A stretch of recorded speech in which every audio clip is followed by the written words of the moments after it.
Welcome back. It's good to have you here for this evening's panel discussion. Everything this weekend has been, I think, amazing, but I have really been looking forward to this opportunity to have a panel discussion between Dr. Eugene Jennings, Juliana Cesano, and Kurt Leland. So I would like to welcome them to our platform, our online platform, and we will begin our discussion. All of these faces are familiar to you, and they have a great deal, I think, to share with us. So welcome to all three of you, and we'll get started. So the first question. Throughout the talks this weekend, we've heard in various ways, different words, that exploring the unexplained is a journey within. Would you talk about this from your perspective? Go ahead, Kurt. So I just want to say, I think that the nature of our perception is always subjective, and we have to consider that whatever we see outside of ourselves is the way we see it from inside of ourselves. And so by nature, any of our experience has this inner dimension to it. And it's really a matter of going deeper and deeper into the understanding of what that subjectivity actually means. I think that might be a natural introduction for Eugene to say a few words. Thanks for pulling me right in there, Kurt. It's curious. I mean, as a shrink, I get to see, as you just suggested, many subjective, objective perceptions and realities.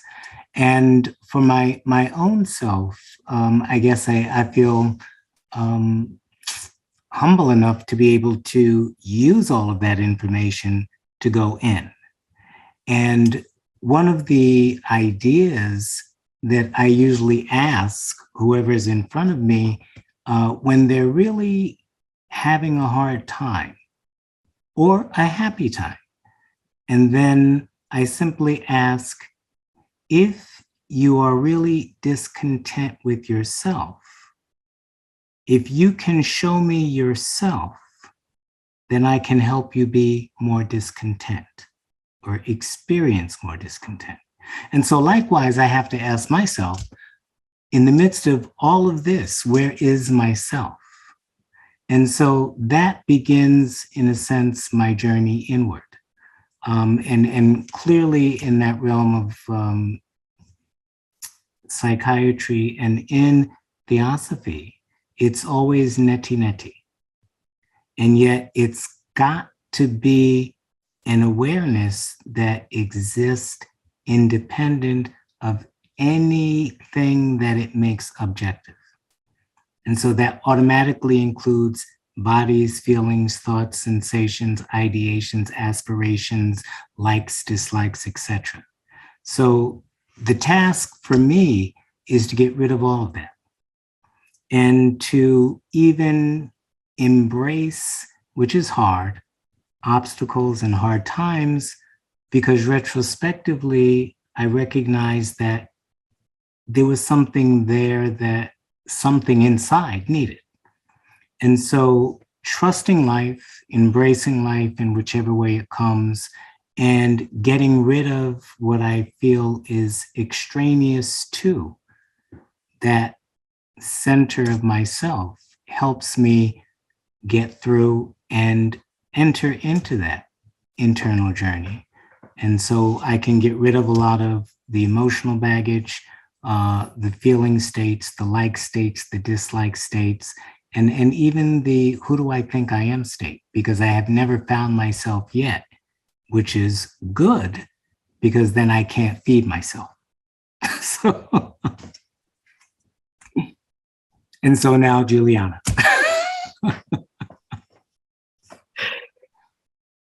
for me, it's a reflection of what is within and what is without.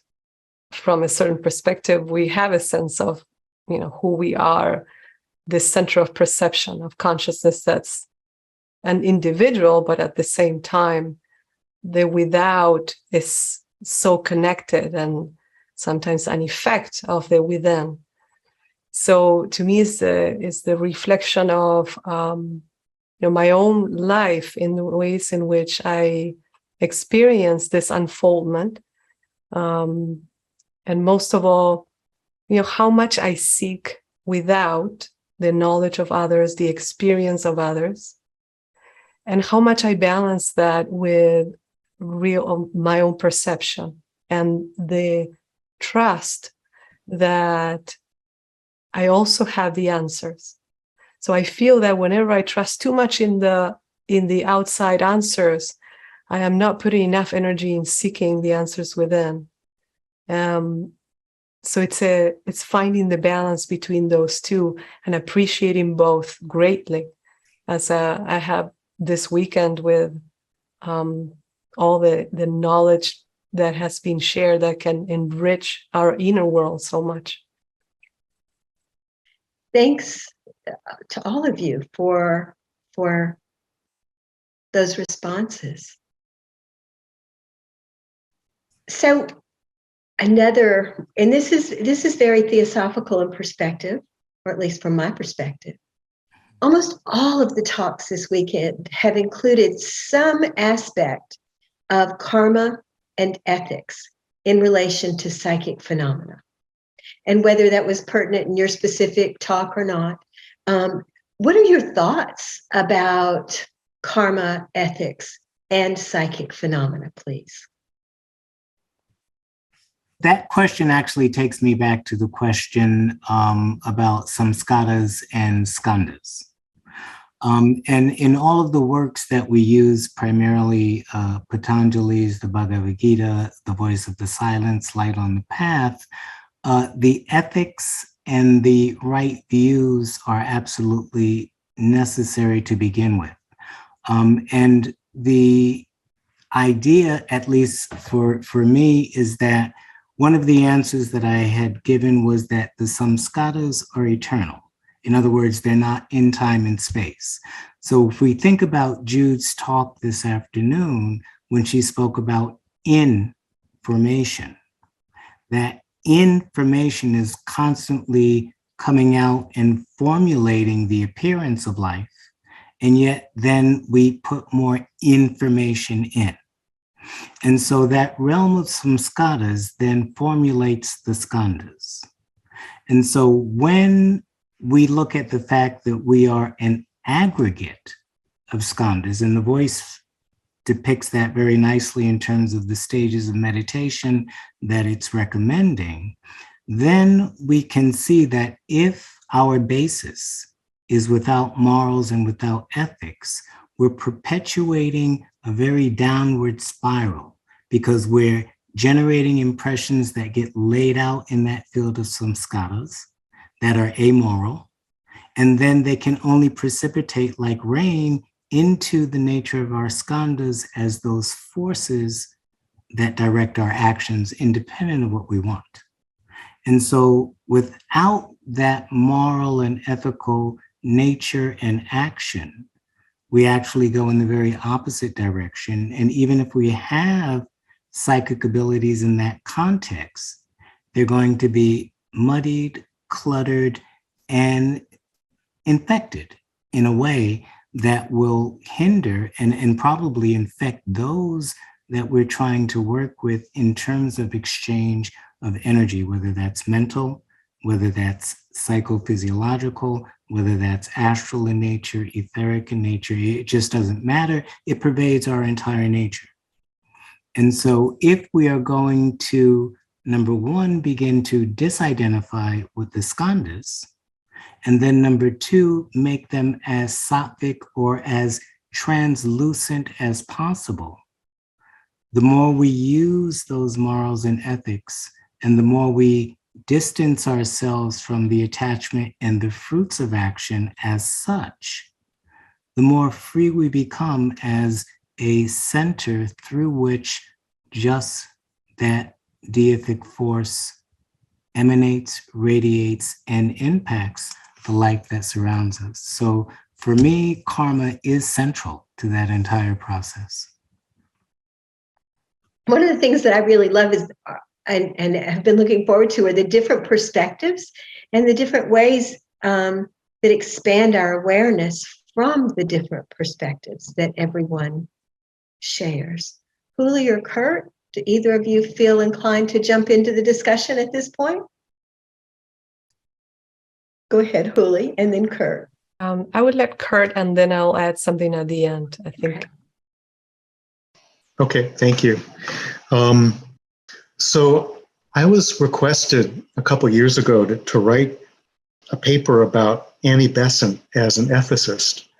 And one of the things that became clear from her autobiography and from her development through the 1880s and 1890s was that she was constantly on a search to deal with a particular philosophical problem.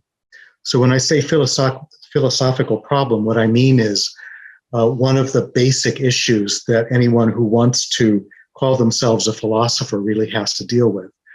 And that philosophical problem is, can there be ethics without metaphysics? Now, when I use the word metaphysics here, I'm using it in a philosophical sense, so not like the metaphysical section of a bookstore. But metaphysics means how the universe was generated. Where do we go back to? What kind of source is involved here? Is it a being? Is it a consciousness? How does it develop itself in such a way as to produce the world of forms that we experience and our consciousness that experiences them?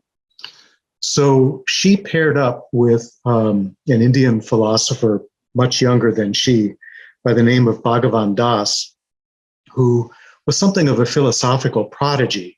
And together, the two of them took the information that's presented about metaphysics in the first volume of The Secret Doctrine and very, very carefully threaded it through the teachings of Hinduism. And the result was an amazing book that was actually published anonymously, Sanatana Dharma, an advanced textbook of Hindu belief and ethics, I believe is the title, Hindu Religion and Ethics. I highly recommend this book because what she does in the beginning is just present a theosophical perspective on Hinduism that's very much grounded in Hinduism. So it's not an imposition on Hinduism. But then she goes into ethical teachings seen from both perspectives, theosophical and Hindu. And you can see the process whereby she moves from the metaphysics to the ethics. So my paper was written for the British Journal of the History of Philosophy, and it's called Friendly to All Beings, Annie Besant as Ethicist. And the reason I'm bringing this up in this point here is the Secret Doctrine was the basis of her system of ethics. And I think all of us Theosophists go back to that, especially the first 100 pages or so, where there's so much about Parabrahm and the generation of the different levels of being and the different levels of, for want of a better word, God consciousness that create our universe. So it's no surprise, I think, that the subject of the third object brings us up against the question of ethics, and then we need to talk about how the universe came into being. And essentially, ethics is how to be congruent with that universe, as opposed to be in opposition to it. And then we start to have experiences that lead us eventually to an understanding and a oneness or a fusion with the monadic level of being or with God consciousness at the end of our spiritual developmental cycles, where we have our own personal but very much expanded personal experience of omniscience, omnipresence, and omnipotence.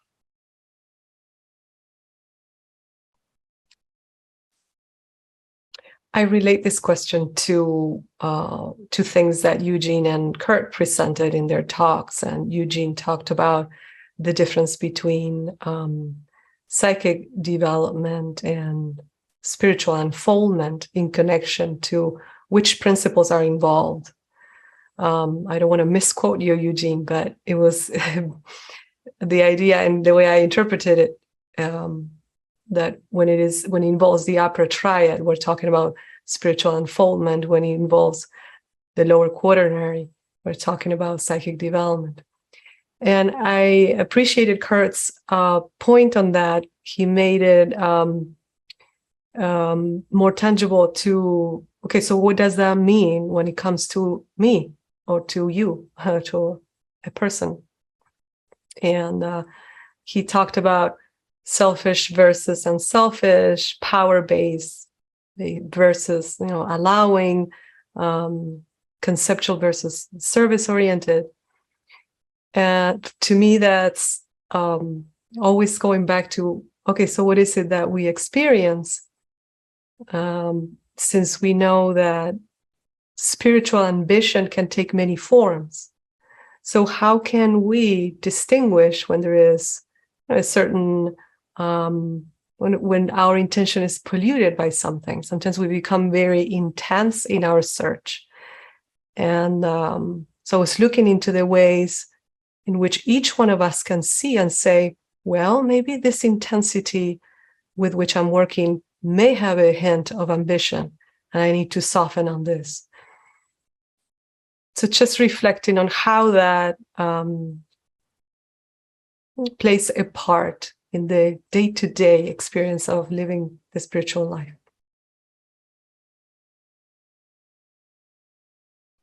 You guys are amazing.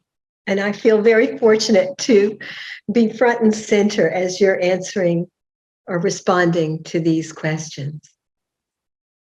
And I think this actually follows upon what maybe you've said, and certainly what Huli was talking about. Throughout the weekend, we've heard that there are no supernatural abilities.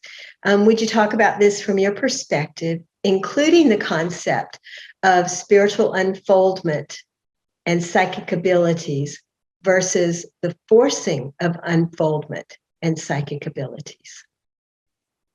For myself, again, I think in terms of, when I first encountered Theosophy this time around, and, the first book I came in touch with was the SD, and for some reason it was like poetry. And so I didn't put it down. And as I kept going through it, I said, gosh, yes, the ambition. I've got to know this. I've got to do this. I. And the lesson was, no, you don't. And so every door that was originally opened, even before I entered into Theosophy, was closed. And so at that point, I felt really, really blind. And so I had to figure out, in a way, over the years, how to let it happen and how to reorient myself to what that goal was. And one of the things that finally dawned on me was that in the Mahatma letters, the teachers indicated that the only thing they ever wanted was a universal brotherhood of humanity and sisterhood of humanity. And that if you would serve us, serve our humanity. And so that helped orient me in terms of the work that I do. And then life just happens.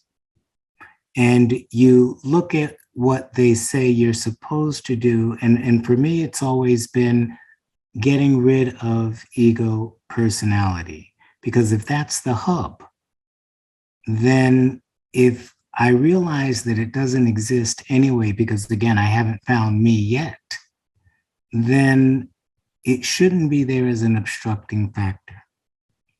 And then as, again, you really, or along my path, as the practice unfolds, that understanding, and I think it was mentioned earlier, and I think maybe Julie had mentioned it, I think of it as left hemisphere, right hemisphere. you work with the holistic, you feel whatever you can feel. And as Kurt says, you experience the oneness in a sense, you look at those relational issues, then you explain it. Again, Atma Buddhi Manas. And yet, as you begin to transition inward, if I would put it in perhaps modern terms, we begin to resonate with that electromagnetic nature of our body. And then the deeper we go in terms of deeper subjectivity, we begin to resonate with that atomic level of our nature. And then even deeper into that, what we might call that quantum level of our nature, all still sheaths and fields of experience that the witness or the awareness is not. And so it's just a constant effort to let go, let go, let go, dissolve. I think, again, Julie said this very well today, the constructs that stand in the way, that limit the way the light shines through. When those boundaries have been dissolved, when we drop it in my metaphor for myself, the vat of acid that dissolves everything, then there's nothing left. And the only thing that we have to do is the duty that's before us. And so for my own inner attempts at letting go and getting rid of misidentification and not owning in a way that is possessive whatever my sheaths give me as information, but work with it. What is it telling me? What have I missed? What am I picking up? Is this me? Is that another person? How can I help? Whatever. So it's constantly a inner journey, even during the day, when you're living, when you're working, because we're always getting hit with those impressions and we have to search them out.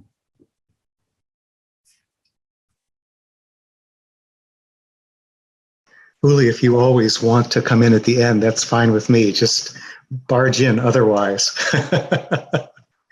I want to try to use an example with the secret doctrine to demonstrate one possible way of thinking about the difference between psychic development and spiritual unfoldment. I think, again, the key word is ambition, as Jean was mentioning. So the thing that I've noticed about secret doctrine study groups is there's an ambition to understand what is actually being said. And while that's one way of reading the book, I don't think it's the only way. And I wonder sometimes whether it's the way that it was even intended by HPB to be read. So when I think about the second object of the Theosophical Society, comparative study of science, religion, and philosophy, the way I understand that is there's a fundamental basis behind all three. And by making the comparisons between them, we eventually arrive at what that fundamental pattern of thought or pattern of movement of energy actually is. And I think the key to understanding the secret doctrine is there. Now, some people might read it because there is information there about psychic abilities and then work or be disappointed because there doesn't seem to be enough instruction about how to actually realize them. In the meantime, you've got publishers who try to create abridged versions of the secret doctrine and take out all of the quotations from, the ancient Greeks and Chaldean lore and so on. And from my perspective, to read the secret doctrine is to quiet the conceptual mind, so that what you start to feel is all of those quotations that seem to be so various and difficult sometimes to understand why they are in the position where they are, start to point in the direction of a non-verbal understanding. And that if you're able to get into that state, the secret doctrine has really fulfilled its purpose and something unfolds within you. There's no ambition involved in that. Now, the reason that I've come up with this perception or conception of the secret doctrine is from reading a fairly well-known Mahayana Buddhist text called Avatamsaka Sutra, which means the flower ornament scripture. And it's a considerable undertaking. It's about as long as the Secret Doctrine. And just to give two examples, the first 75 or 80 pages is simply a list of all of the spiritual beings who were present at the enlightenment of the Buddha. Names, addresses, the realities they came from, what their retinues were, all of that sort of thing. Well, it's not so easy for us trained Western minds to read something like that. But basically, if our eyes glaze over while we're doing it, we're getting the idea because the conceptual mind is starting to quiet down. In a similar way, in another chapter of the book, the chapter is nothing but one number continually repeated and expanded so that it starts from a simple digit like 1, number 4. And by the end of the 5 or 6 pages, it's up to 1,000 digits. That's all, no words, except for maybe an and every once in a while. Again, what do you do with that? Well, you can skip it, or you can make yourself read it. And making yourself read it is a really interesting experience, to be fully present for every number and every comma and try to figure out or remember where that lies in our universal number system. Again, it was intended to shut down the conceptual mind.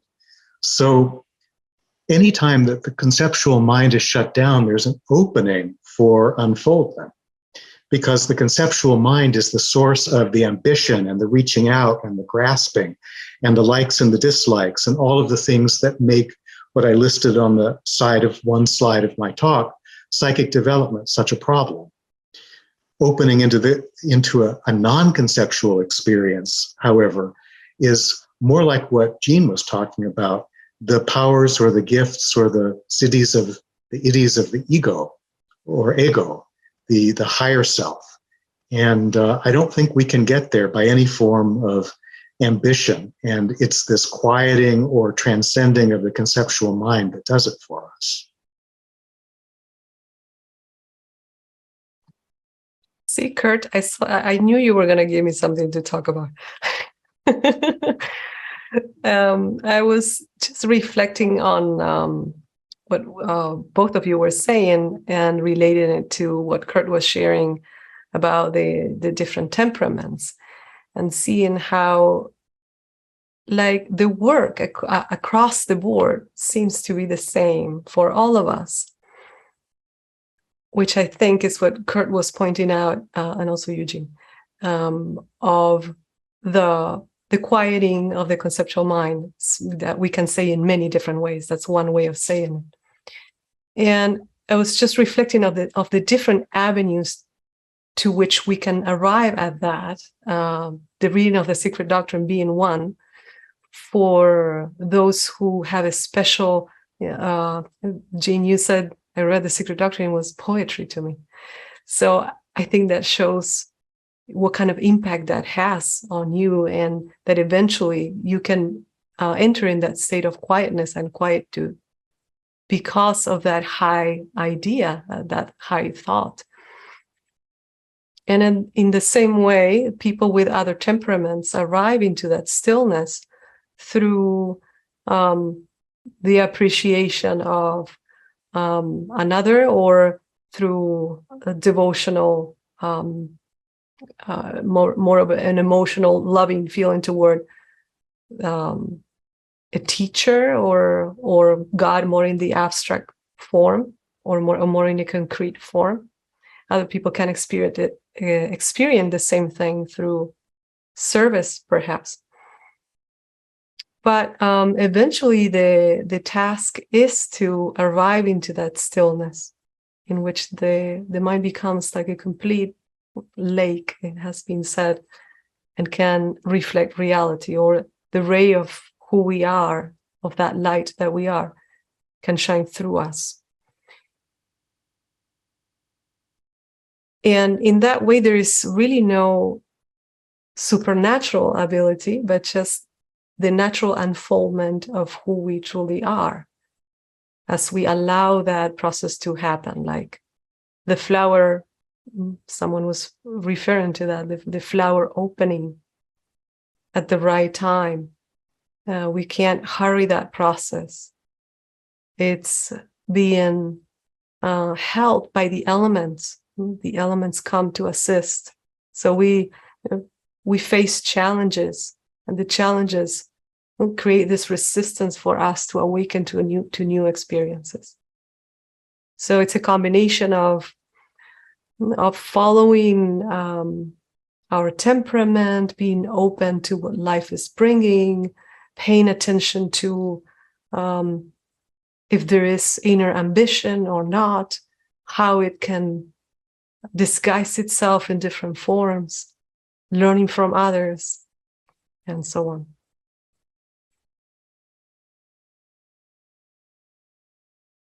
Unmute. Okay, yeah. I just wanted to say, based on, again, Julie and Kurt's comments, they coincide so well with the opening pages of The Voice of the Silence, because it speaks about hearing the voice of nada, but first learning dharana, and then slaying, after the senses have been withdrawn, slaying the mind that slays the real.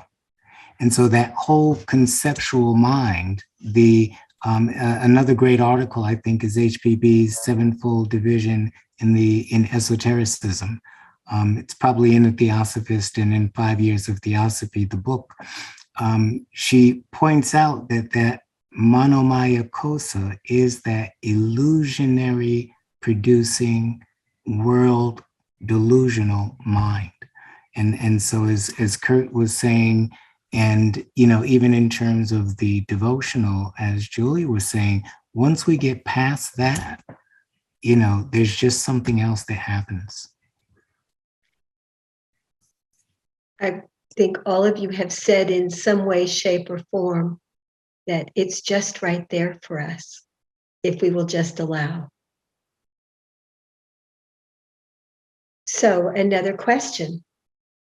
In Shamini's talk, she said something like, we are contracting our consciousness by dualistic thinking. What are your thoughts about this statement, especially in relation to the unexplained laws of nature?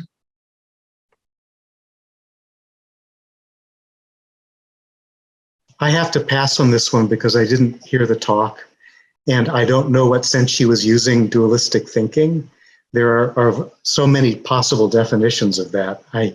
If what she meant was likes and dislikes, I could talk for an hour, but not knowing what specifically she said, I can't make it. Okay. All right. First, maybe we can define together, Eugene, and see if we understood the same thing about dualistic, how it was presented in the talk, to give Kurt a sense. But I think it was dualistic in the way of separating ourselves from oneness, like seeing us as a separate entity versus seeing ourselves as the source, as the source. So then, as we see ourselves separate, we identify with something we're not, with this separate self, and with all these vehicles of consciousness. So then, in that process, we lose the perspective of oneness. That's, I think, what I gather from it. And I would agree with that. But again, with the different views, I think what Kurt could talk an hour on would be totally appropriate, because once that perspective of separateness occurs, and again, that's one of the that's one of the skandhas. There are 7 that are listed in Sakaya Ditti, if I pronounced it correctly, and Adavada, are both skandhas related to the mind that create the illusion of a separate individuality. And once that happens, I believe, as Kurt would have probably said, we're in that dual state, and we have to like or dislike, we have to love, we have to hate, only because we get caught up in differentiation.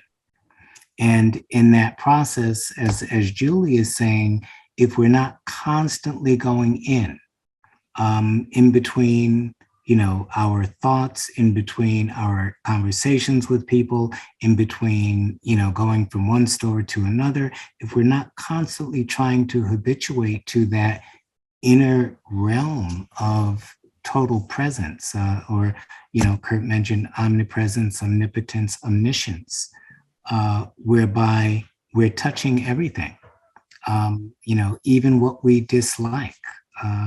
And this is going to sound crude, but it just popped into my mind that, when we think of something that would dualistically appear disgusting, a mass of turd or stool, it's not something that brings to mind the reaction that the rose would. And yet, if that's something that we're meditating on, and we're looking at its nature, and we're looking at where it's come from, and we're meditating on how it came that way through the body, and what the life is, and how all of the lives help transform that, and then how that becomes fertilizer and continues, and we see the whole cycle of past, present, and current. We can appreciate both the eternal and the apparently particular, but at the same time, we realize that either we'll assume everything is interdependent, and that still is one, or it's indivisible, and it's still one. So, we can get caught up in that duality, that dualistic thinking, but again, based on how we conceptualize things, it's not the underlying truth. Thank you. Kurt, did you want to add anything at this point, or it's up to you? Just very briefly to put a cap on things, I'm in total agreement with Jean here, and very grateful for the explanation from Juli about where this was coming from. There's a wonderful statement, I think it was by a Latin writer, Terence, but I'm not positive. Let nothing human be alien to me. And I think that really is a kind of mantra that we can all use as a beginning for what I call the ladder of inclusion in my talk. But eventually we have to think about what it means to expand that. Let nothing that I experience, let nothing that I perceive be alien to me. And Jean's example was perfect for that. Everything is connected to everything else, and we'll eventually find our way to the source if we sit with it. And why not sit with the hard things? Because we'll get the most work done looking at those. And sitting with the hardest things is probably the most important.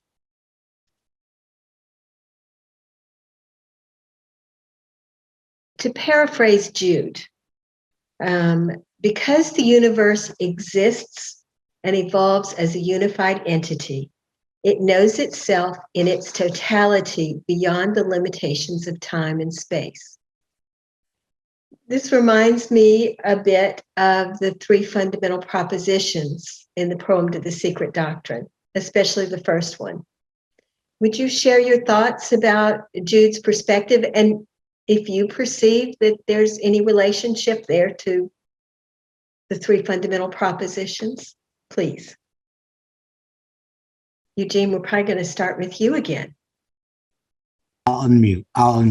Okay. One of the phrases that helps me with the three fundamentals is the belief that we are the three fundamentals. And if we are those three fundamentals, we embrace everything that they represent, that which is the boundless and can't be spoken about, the first one that's superimposed upon that, the laws that become encapsulated within that field, and the perceiver that uses that universal field as a organ for its own greater evolutionary development, so that it's almost as though all of our little pieces of information are its integrated information. And so putting that in the context of what Jude said, if we recognize, again, just the transition from the spiritual ego to the ray picking up its samskaras, and then entering into that higher level of the astral where the archetypal differentiations begin, that mind is there in its totality.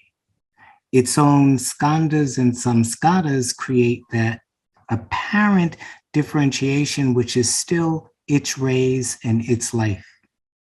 And so it is literally in touch with everything. And so just like if we are in touch with our body, we know what's happening with our heart. We can feel discomfort in the spleen or the liver. We can resonate with our lungs that impact based on its rate, our thought process, etc. We're a totality. We're a holistic unity. And we can oscillate between the unity as field, which is all mind, if you wish, although I do believe that there are behind universal mind those other fields that are just as important and yet conceptually don't operate as universal mind does.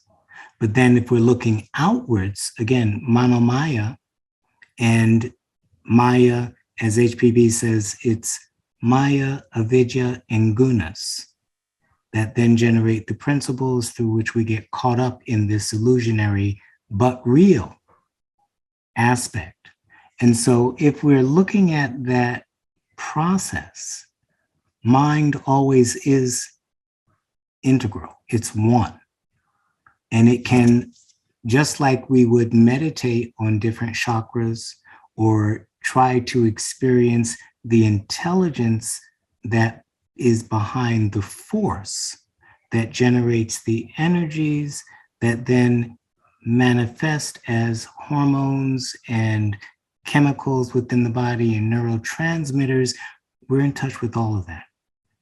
And so again, with Jude's comment, if we can assume that position, what comes into our receptors as information is very, very different than the typical world that we live in on a day-to-day basis. Thank you. Uli? I would like to add to that and combine a little bit the last question with this one, because we were talking about this dualistic mind. And I have to say that for those of us who don't have inner senses that can see beyond this dualistic world, it is very hard to position yourself in a place of oneness, because everything you perceive is telling you that there is separation. We have to pause and quiet and look into certain things to be able to see.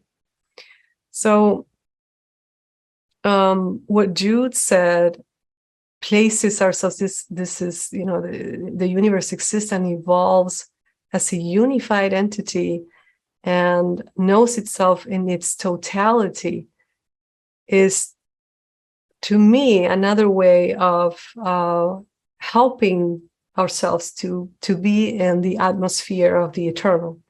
Like Kurt was saying before, the secret doctrine was written for us to be able to grasp what is beyond thought.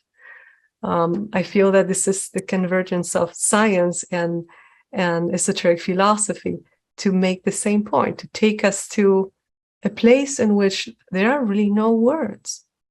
And we can only just stay there in the presence of something that we cannot explain, but we can perceive, and what we can sense. Thank you. Kurt? So I want to come back to the notion of philosophical problems for a moment. This one is one of the big ones. It's the problem of the one versus the many, and has been dealt with throughout the ages in many, many different ways. And the three fundamental propositions are the beginning point of a movement between the one and the many, which is then filled out in the course of the first volume of the Secret Doctrine in particular. And in order to trace how that's done, and in a sense how brilliantly it's done, I needed some help that came from reading some philosophy of William James, which helped me understand that these philosophical problems were things that philosophers constantly come up against. But also, especially reading a book I mentioned during my talk, Man, God, and the Universe by I.K. Taimni. From a variety of perspectives, including theosophy and including a deep study of the Yoga Sutra, Taimni has unraveled for me a lot of the issues about the one and the many, so that it's now possible for me to read those fundamental propositions at the beginning of The Secret Doctrine and feel like they're written in an illuminated neon light that wasn't there when I first encountered them. So rather than tell people what to think about them, I'd like to just offer that these were some tools that I found useful. Thank you. Thank you. And it is a wonderful book, Man, God, and the Universe. All right. Huli talked about moving from the periphery of knowledge, and Huli, if I'm saying this inaccurately, please correct me. Moving from the periphery of knowledge to the center of universal consciousness, both in light of universal laws and the powers latent in humanity. Would you share your thoughts about this concept and how we might move from the periphery to the center, please? Did I say it correctly, Huli? I think you said it better than I did, so thank you for that. I can start, and then I'd like to hear what my brothers here have to say. Moving to the center, we are so pushed by the current of society and society's pressure to live in a particular way, to follow certain rules, and live in, as I was saying in the talk, like living so much in a hurry, doing so many things. And on top of that, there's just the tendencies are so strong in the world that it really requires for us to say, no, I'm cutting this and I don't really want this in my life, or I cannot do both things or be part of both worlds. So I need to be able to be in the center to some extent. It has been at least my experience that we have to at least temporarily bring ourselves to a quiet space, in sometimes like long retreats, daily meditation practices, choices, making choices of simplifying life.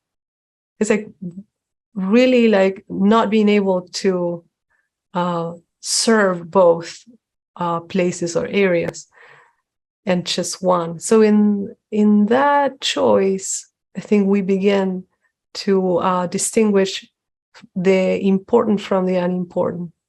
What really, really matters in life, and what really, really matters for me in this, what that we call spiritual unfoldment, and really actually making those choices. And they began to contribute to slowly moving to the center. Thank you. I'll add something here. So this is a personal investigation that I've been exploring for maybe a year and a half. It's an investigation into the nature of free will under the assumption that it might be a growth stage that humanity goes through, but I see mostly free will as a sort of disease of the mind. And what would happen, this is the investigation, what would happen if I were paying attention to the idea of assertion of will? What I often find is there's an inner feeling that could be more central to my existence that brings peace if I go in it, but only if I give up what I want to do willfully. And so I'm experimenting with calling the state of coming into the center the free will free state. In other words, a state that's free of free will. And it boils down to that mystical meditational idea in Christianity of not my will, but thy will be done. And thy will is not something being imposed on me, by a personal God, but a feeling of invitation to step into a larger realm of being where every action that I take is in some way creating ripples that involves everybody. And how can I do that to increase oneness? How can I do that in a way that's non-harming? And as I investigate, I see more and more that free will is actually almost always an assertion against that flow, and that it is against oneness and against non-harming. So it's a very interesting place to be, because our whole Western culture is based on free will as the essential thing. But then I look at our politics and I think, gosh, there's so much fighting there because everybody has a will that they're bringing with them and trying to assert that on whatever the polarity is that happens to be under discussion. What happens to withdraw from that, which I would consider periphery, into the center, into a kind of peace? That means letting go of free will. And for me, that doesn't mean not voting, for example, but it will mean in my own behavior, always striving for oneness and some form of ahimsa, non-harming. I had never really thought of it that way, free will, in that, because with will, the I is attached, isn't it? I will. How interesting. Thank you. Jean? I sometimes, again, it depends on what mindset I'm in at a particular time, but, I like to play with my own mind. And so I would say that the center is the circumference, and whatever I see, there I go. So if it's someone in front of me that is wishing to hurt me, my question is, why do I want to hurt myself? Or why do I want to hurt them, acting as them trying to hurt me? And so the other side of this is in talking with people, over and over again, you get to realize that, as has been said this evening and throughout the talks, in a different way, we construct our idea of reality.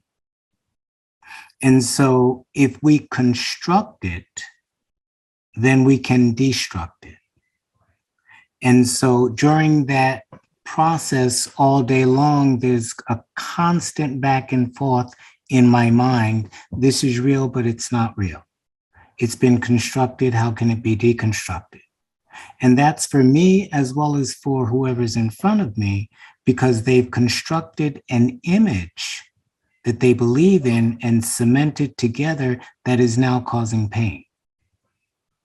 And the question is how to deconstruct that image, or at least make it transparent so that they can begin to see that it's not what it appears to be. And one way that helps, again, me with that is that circle circumference with, let's say, Mount Everest in the middle. I can move 360 degrees around that circumference and get a different perspective. And then I'll see something different. And what was a problem over here becomes a solution over here. So that then allows, if I am not attached to any particular view, any particular thing, any particular love, any particular hate, it allows me to try to understand things from either where someone is and help with that movement, or how to try to go and be the mountain in the center.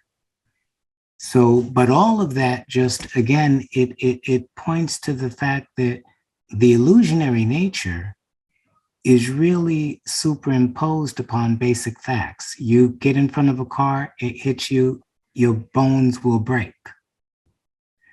Whatever else you put into that equation is your interpretation and now your reality. If the car broke your bones and you didn't want to go to the army and now they told you you couldn't go, you would like it. If you wanted to go, you wouldn't like it. Either way, you're in control based on the choice that you make to perceive the event in any way that you want. And when we begin to see that we have the freedom to interpret, then we can, again,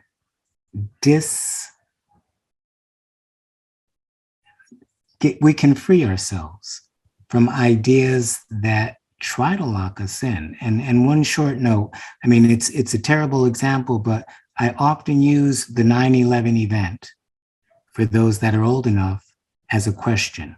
The simple question is, was it a good day or a bad day? And depending on who you are, where you were, it was either a good day or a bad day. Osama bin Laden said it was a good day. And then I say the person who was locked in the basement, whose perpetrator was beating them every day and just destroying their nature every day, if they died in that building, it was a good day because that was freedom. And so the reality is that 2 planes hit 2 buildings and 3,000 people died. Everything else we put on it.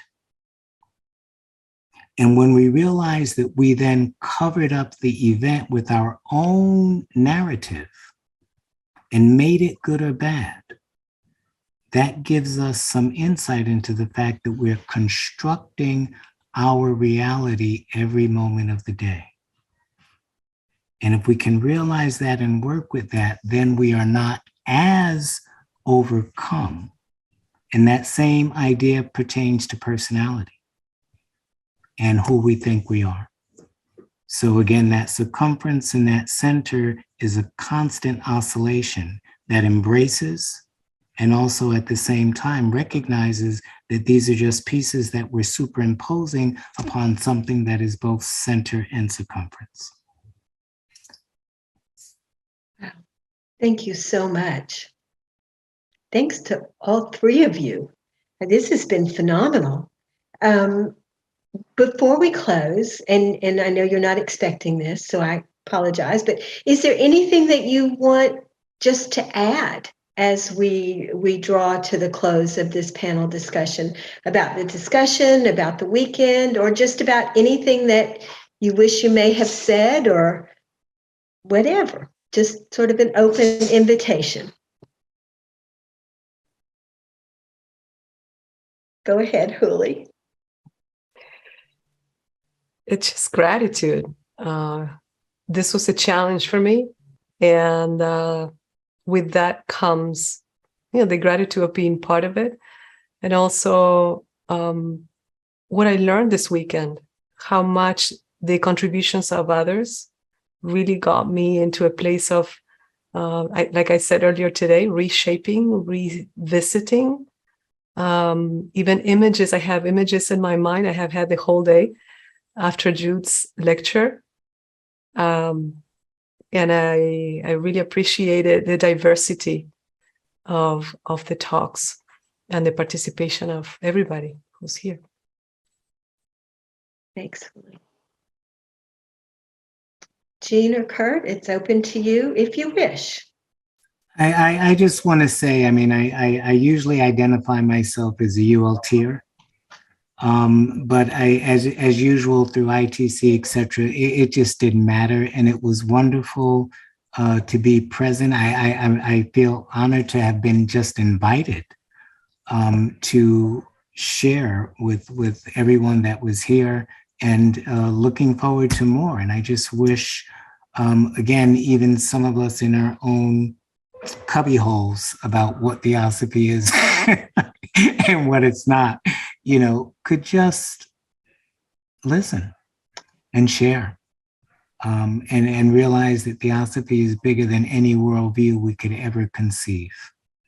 And so there's no right or wrong there.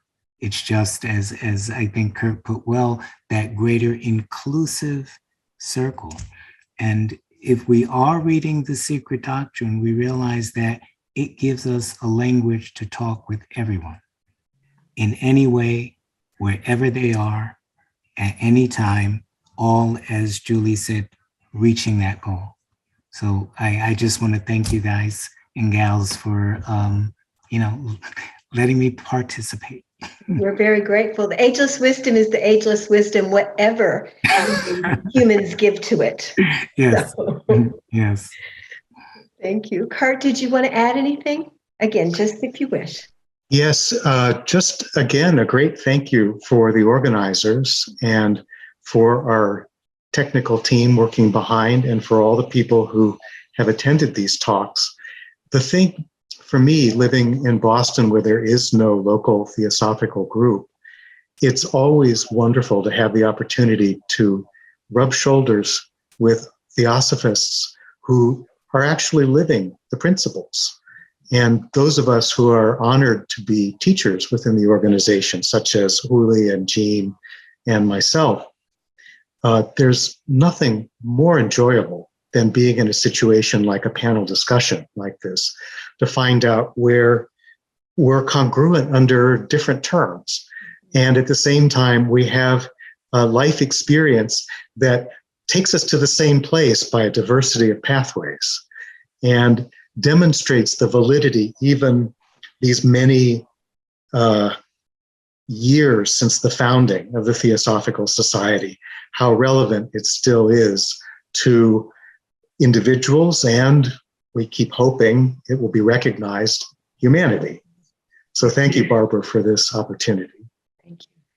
Thanks to all of you so much. And I know the attendees have appreciated it very much because I'm seeing this psychic phenomena just rise up on the side of my computer with hearts and thumbs up and clapping. And so, I know that everybody is also appreciative. So thank you all so much.